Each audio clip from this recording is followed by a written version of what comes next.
A lot of YouTube gun reviewers do not review the gun as a system.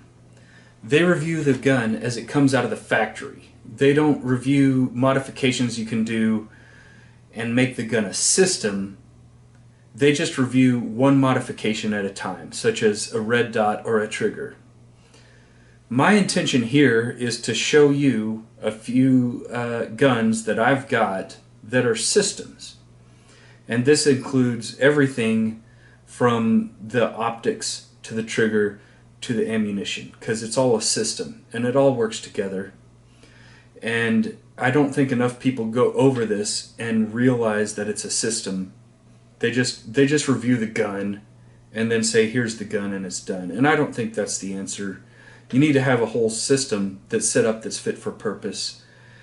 That's my intention here, is to go over the modifications that you can make to your gun to make it a complete and effective system for your purpose, if it's similar to my purposes. Please read the description for frequently asked questions and updates. Thank you. Here's the first gun that I'm going to go over. This is a Daniel Defense DDM4V7 at its base, but there's a lot of modifications and accessories that make it more usable as a system. And that's what we're going over here, is systems, not just the gun. You can go look up any YouTube video on a DDM4V7 and see the gun. So we're going to go over it as a system. So let's start from the front.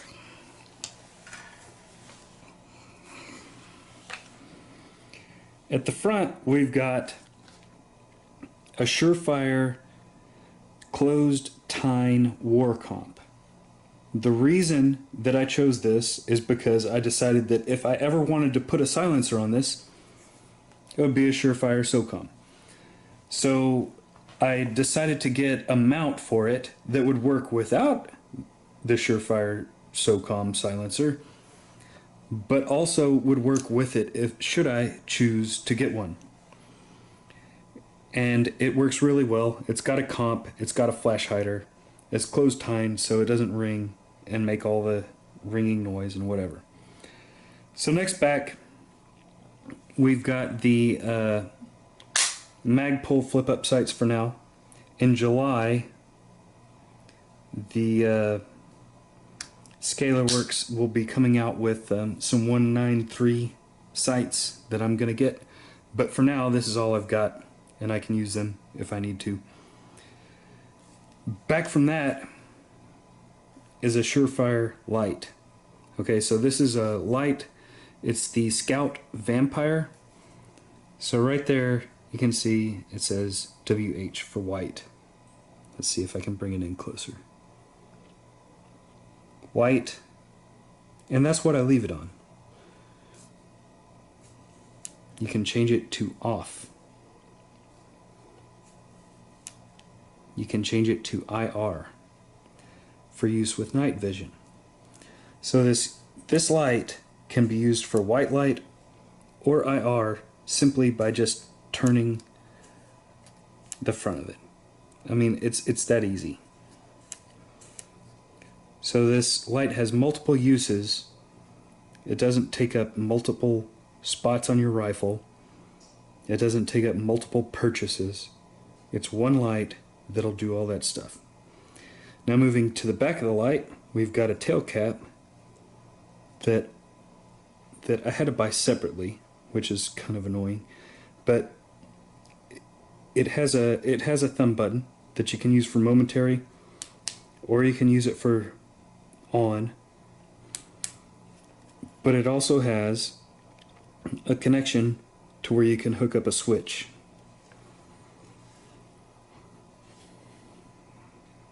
Now going to the top of it, we've got a Steiner,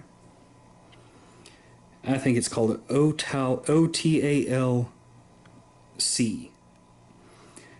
And so it has switches here as well. It's got off, remote momentary, and on. So as you can see, I have it normally set to off, as I have the white light set to on. That's so that anytime I want to push this button, then the light comes on. Now, further back, you'll see that I have two buttons here. Okay? So the first button automatically activates the light and the laser. However, I have the laser set to off. Now if I was using night vision, then I could set this to momentary on, and I could set this to IR. And then when I push this, you can't see anything in the camera because it's set for night vision now. But what you would see if you had night vision on is a laser and a light. And so if I push the front button, it turns on the laser and the light. If I push the rear button, it turns on just the laser. So if I needed to designate a spot or just point at something to other people that had night vision, then they would see my laser. I guess it's important to note that there's a cover on the laser. You have to take it off to use that. But in normal cases, like just how I have it ready, I have it set to where I just push this button and the light comes on. And the laser doesn't do anything unless I'm using night vision. And I just leave it in the off position. Moving back from there, I've got a hand stop. If this is just a really cheap, well actually I guess the hand stop is up here too. So this comes as a kit, this piece comes in a kit, and this piece comes in a kit, and it's a Magpul hand stop kit. And so what this does is it provides a hand stop so that when I put my hand on the rifle, it positions my thumb for the light.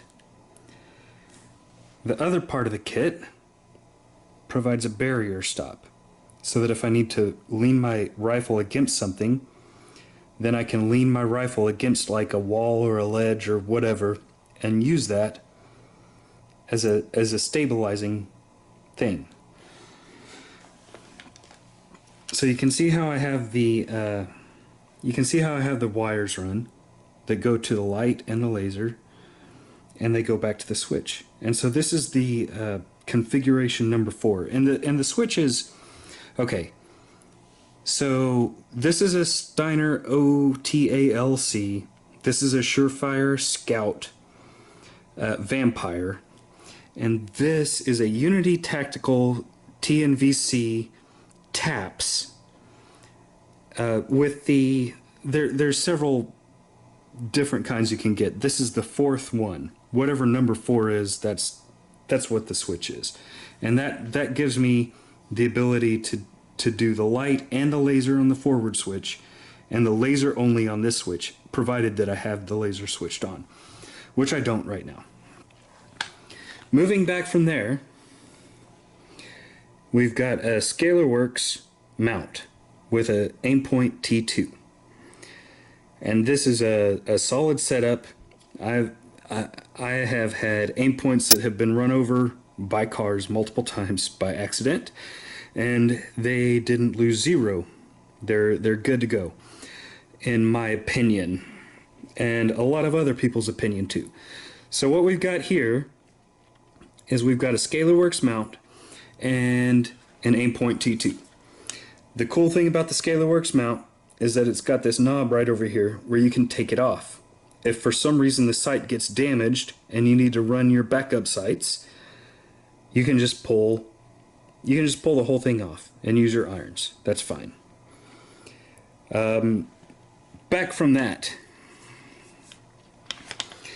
let's see. The next thing is just the mag release. This is just the standard mag release that came with the DDM4V7. Back from that, we've got the bolt catch. Bolt catch is the standard bolt catch that came with the DDM4V7. I do like the Geisley Maritime bolt catch, but I have not put one on there because really there's not a problem with this. I like it, and it's got like a much wider paddle to hit for closing the bolt, and I like it, so I'm good with it. I'm not really worried about changing it. Now, in there we have the Geisley Reliability Enhanced Bolt Carrier Group. So that is a whole different animal than the normal bolt carrier groups. So it's got a Carpenter 158 Plus bolt that is forged, plus it's got nano weapon coating on it that makes it run really slick. You can run these dry. I've done it and it runs fine dry. You don't have to change any oil. You don't have to really even clean it. Maybe just take it out and wipe it off after you go to the range. Whatever. It works really, really well. And this helps you so that you don't have to get dirt and everything all over by putting lubricant on there. If you put lubricant on a bolt, it's going to catch dirt, it's going to catch dust, it's going to catch all the grime coming back from when you fire the weapon. This bolt carrier does not do that. It just runs. It runs dry if you want it to run dry. If you want it to run lubed, it's going to run lubed. But just understand that if you put lube on it, you're going to have to clean all the crap off of it after you do that. And also the bolt, so the 158 the Carpenter 158 bolt at the end of this thing, right there, will supposedly go up to 100,000 rounds, which is 5 times longer than a standard Carpenter 158 bolt.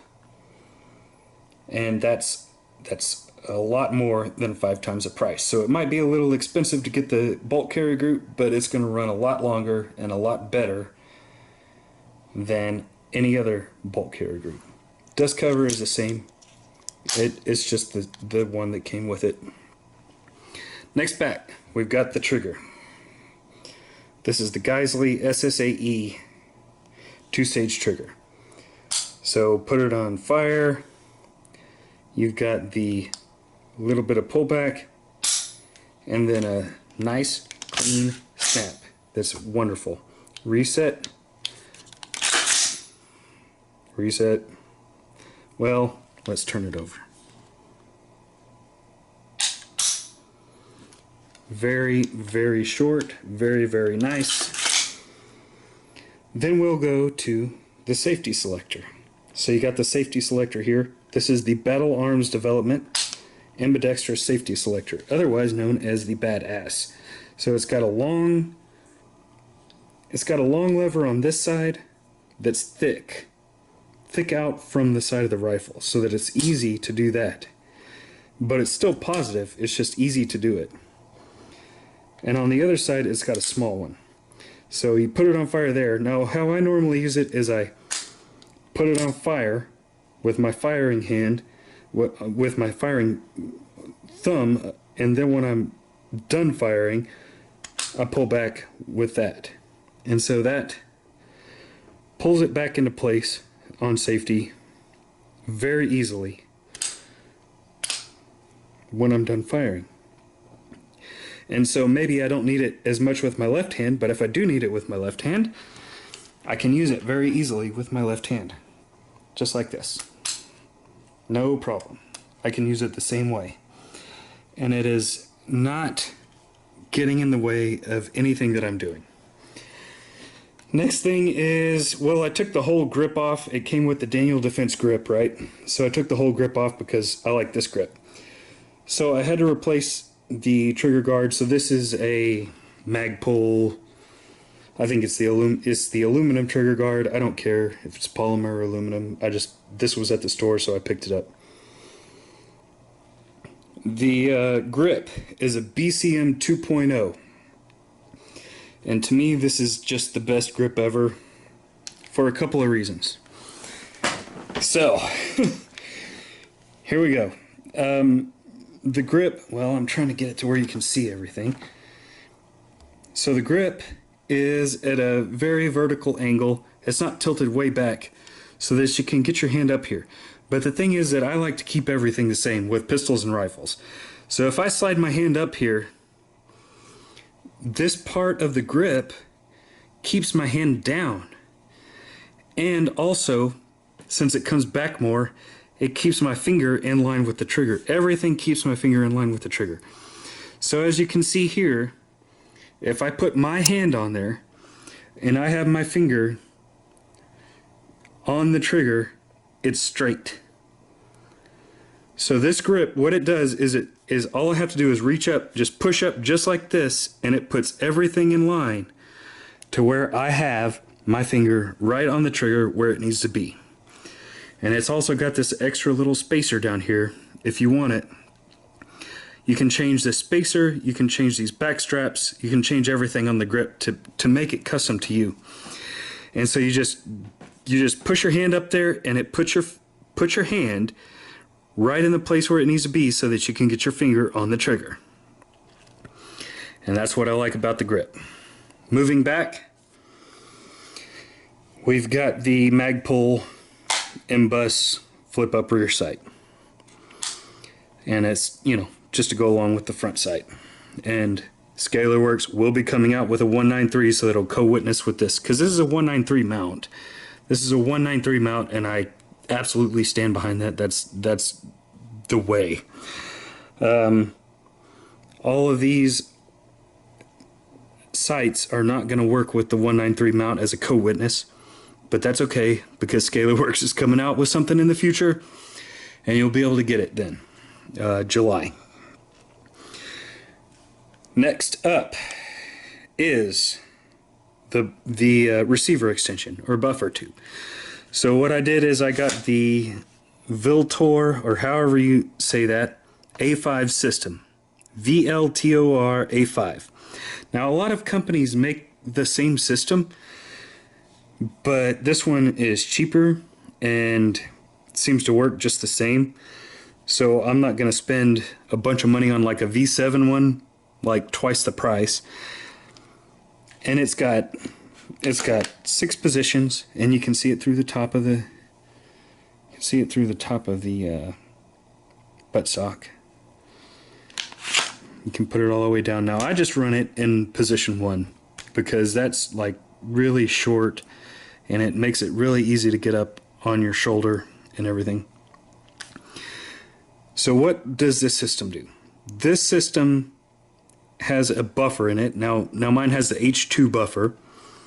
So what it does is it has a rifle length system with a rifle length spring on the receiver extension, and it has a special buffer in it that's proprietary, and so that is probably a downside, but it's not something that you couldn't change out if you needed to. So what it does is it reduces bolt bounce. So after you fire and this cycles back and forth, typically your bolt hits and then it bounces back and then goes back again. With this system, the A5 buffer system, with the A5 tube and the buffers and the spring and blah blah blah, all the stuff, it goes back and then just hits back, and it doesn't bounce back. And so that reduces wear on your bolt and your carrier and your upper and everything by just doing that. Next thing, well, I guess I forgot the charging handle. So this is the charging handle that came with the gun. This is the Daniel Defense charging handle that currently comes on the DDM4V7. It's an ambidextrous charging handle. You know, all charging handles are really ambidextrous if you do it right, but you can do it one-handed either way. I kind of really like the Geisley Airborne charging handle, and I was going to get that one for this rifle, but I was pretty impressed with this one, so I decided I wasn't going to change it. It doesn't bother me at all, and it works really well, so I just left the one that came with the Daniel Defense. Next is the buttstock. So I changed the buttstock to the B5 Bravo. I think it's called the B5 SOCOM Bravo, which is different than the B5 SOCOM. So this is the buttstock, and it's got, it's got this little lever here where you pull it back and push it up, whatever. It's got a little bit of a butt pad back here, and it's got these QD mounts, and that's important.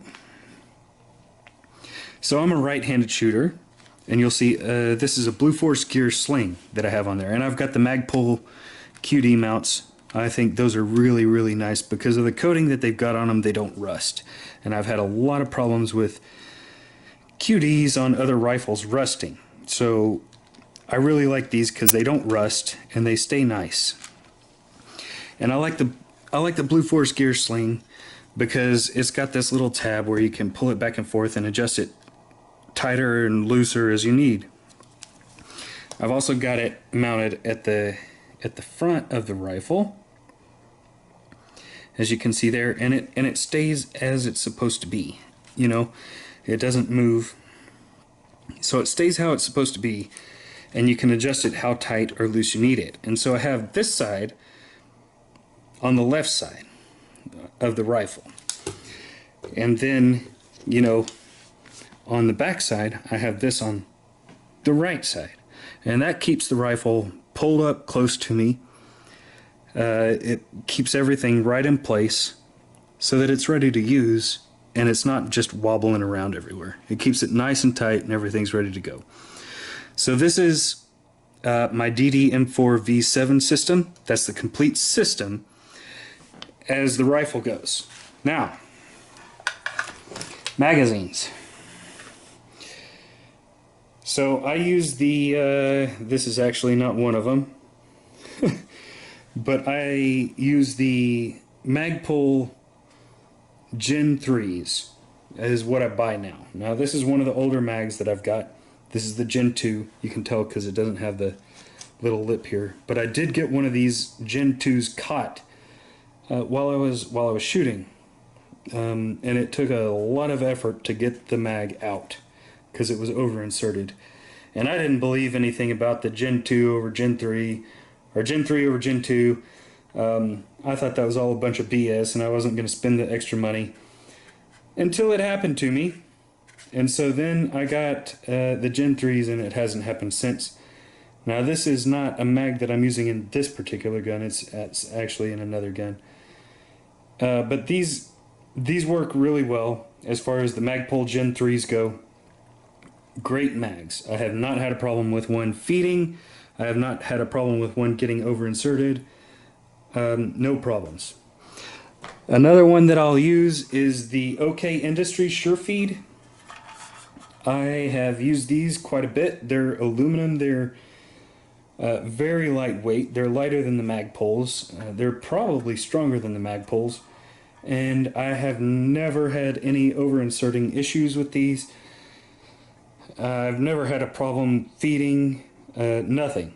So these OK Industries mags are really, really good. They're really reliable. Last thing is ammo. Alright, so you can't just use any ammo and expect it to go however you think it's going to go. So this rifle is a 1 in 7 twist. So that's a very high twist rate for a barrel. And so what the 1 in 7 twist is used for is to stabilize high weight or high length or long length projectiles. So what do I use to complete the system? I use the Barnes 70 grain. Barnes 70 grain solid copper. So that's what we've got right here. This is the Barnes 70 grain solid copper rounds. And you can look at the testing on that, but they are very well made. They're maybe not as accurate as like a 77 grain Sierra Match King or anything like that, but they're accurate enough. They're definitely accurate enough, I can guarantee that. But they're very devastating when they hit, even at low velocities. So you can use this out to further ranges, because as your range increases, the velocity of your bullet, the speed of your bullet, is going to decrease. However, the effectiveness of your bullet will be better to longer ranges if you're using a solid copper bullet.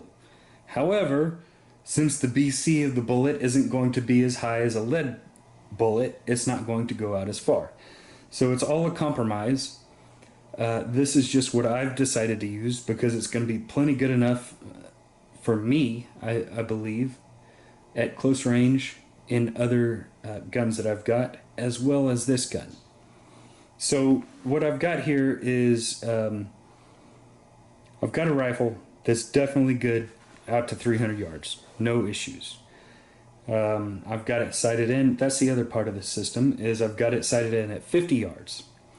So 50 yards to 200 yards should be no issue. Past 200 yards, aim a little high, no problem. And I've got the barns, and it'll expand even at low velocities. And so even if we're at pistol round speed, it's still going to expand and it's still going to penetrate. No problem. So that's the whole system. And I guess that's all I've got about this one. And so, well, I guess not, because the rest of the system is the night vision. So I've got a PVS 14 that I use with this system because that's the night vision part of it. So during the day, or when I don't have night vision, I just use the red dot and the white light. At night, if I need to use night vision, then I use the PVS 14 and I switch the light to IR and I switch the laser to momentary on, and then I have a complete night vision rifle. And I can put the red dot if I want to do passive aiming. The red dot has night vision settings on it, so I can move it down to the night vision settings, and then I can passively aim with the PVS 14 through the red dot and still hit my target. And I've tested all of that, and all of it works really great. So that's the whole system as far as the weapon goes. What is the purpose of this weapon? Well, the purpose of this weapon is to go fight. If Russia decides to invade the US like they're doing in the Ukraine right now, they come over here, start dropping people out of helicopters, whatever. Canada decides to invade, you know, they send people over here. Whoever the enemy is, they send people over here, and I need to leave for a long time to go fight. Then this will not fail me, and I know it won't fail me, and it'll last for years without maintenance. It'll last for years without attention. It'll just keep going as long as I can keep feeding it ammo. And that's the purpose of this rifle. So this is not a hunting rifle. This is not a self-defense rifle so much as like home defense or carrying it around to Walmart. It is a, hey, somebody's invading China, Russia, Canada, whoever, and I need to go leave the house for months at a time maybe, and just have a rifle that's going to work the whole time. That's the purpose of this particular build, and it'll do it. So that's my first rifle that I'm showing you. Good night.